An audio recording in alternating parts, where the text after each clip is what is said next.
This live by Paris Trading Academy. I hope you're having a good day and that you're ready for this live. So first, I want to remind you that everything I say is not is for educational purpose and is not investment advice. I'm not responsible for any investment you make based on based on what I say. It's your own responsibility, and I would strongly advise you against it. Okay, now that that is covered, let's start with the plan for today's stream. So today's stream, we're gonna do like kind of as usual. We're gonna start by going around the news, reading them, trying to interpret them, and see how they can affect the market. Then we're gonna we're gonna compare, check the different asset class and see how each of them behaved. See how it can, see if there's like some reason for us to interpret it and see how it's gonna move the market. We're gonna then do some talk a little bit about technical analysis, but quickly because quickly. Then I'm gonna give you like what are my trade plan for the day. And after that, I'm gonna cover like a little bit finance for beginner because we had several demands on those topics. Then afterward, or before, or like during all this time, if the market comes near our trade plan, we're gonna try to take the trade for you. Also, I already took 2 trades this morning with great success. They were before market open, so it's not really recommended to do that normally, but while looking at the order book, I saw some opportunities and I took them. The first one was this one.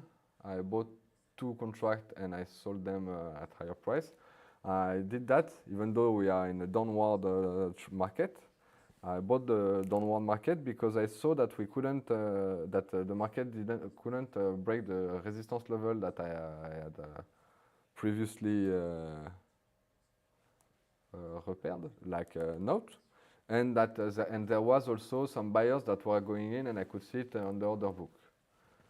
Then I then added another contract when a bit later because while the market was going up, I saw like a big order block come in just below the price, so I wanted to ride with him.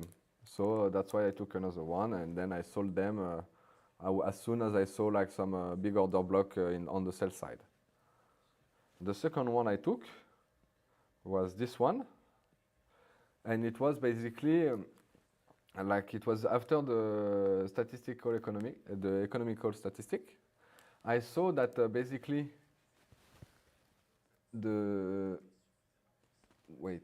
can you hear me?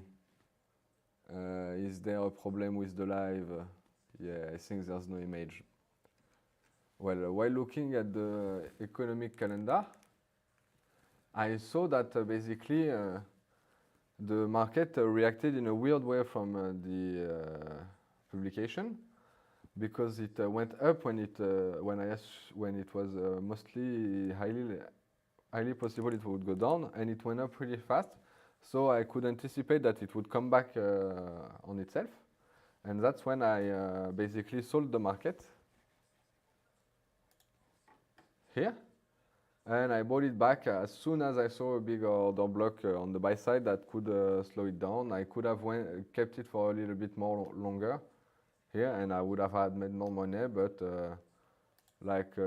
already for today, I'm gonna show you. Wait, I have closed P&L so far of $1,775 even before the market opened. So, what are the news today? So actually, today is going to be an important day for, I believe, a big day for trading, for several reasons. First, we had jobless claim. We had the publication of GDP. So that's an important economical publication. So it tends to move the market quite a lot. Then we have, sorry for that. Then also tonight we have Powell who's speaking. So basically today it's a big day, like there's a lot of important event talking, so normally there should be some moves in the market. So me, this morning when I looked, sorry, some of them are in French.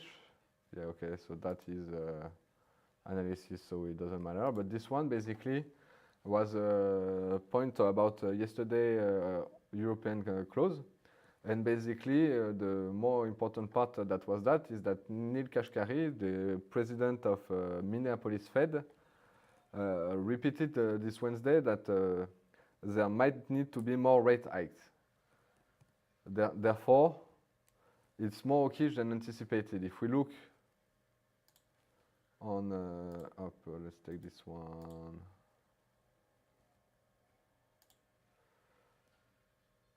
Like if we look at the Fed's watch tool on investing, but we can also look at the one on CME, it doesn't really matter. And we look at the projected rate hike by the market, we can see that we basically expect that there won't be a lot of rate hikes until like later. Like until maybe like next year, like it's, you see, like for the next meeting, 81% of the investors thinks there's not gonna be a rate hike, and for December it's 60%. So basically, people anticipate that they're not gonna be needed to be a rate hike. But Neil Kashkari, who is the head of Minneapolis Fed, said that there might be. On top of that, to continue on the Feds, I already said it, but I'm gonna repeat it for the sake of the live. That. Basically, Powell is speaking at 8 today. No, at 10 today in French time, so it's 4 p.m. US and probably midnight Dubai time. Yeah, I think it's midnight Dubai time. So at this point, it's going to be like important, like it's what he says, and of a hawkish peak or more of a dovish speech. Then the other one, still in French, but I'm going to translate it to you. It's like Goldman Sachs basically estimate that there's a very high probability that there's a US government shutdown. And if it's not like in October, it's going to be by the end of the year. So what's the shutdown? It's when the US Congress can't be in agreement about the budget, and therefore wants to like reduce the amount of money. So yeah, it doesn't agree on the U.S. government budget, and therefore the U.S. agency can't operate because they can't pay the salaries, etc., etc. Therefore, this has a very bad impact either on top on GDP, on several economic factors, and so it's something that's quite important. Sachs say buy any weakness on the dollar, but that's how to say it. That's like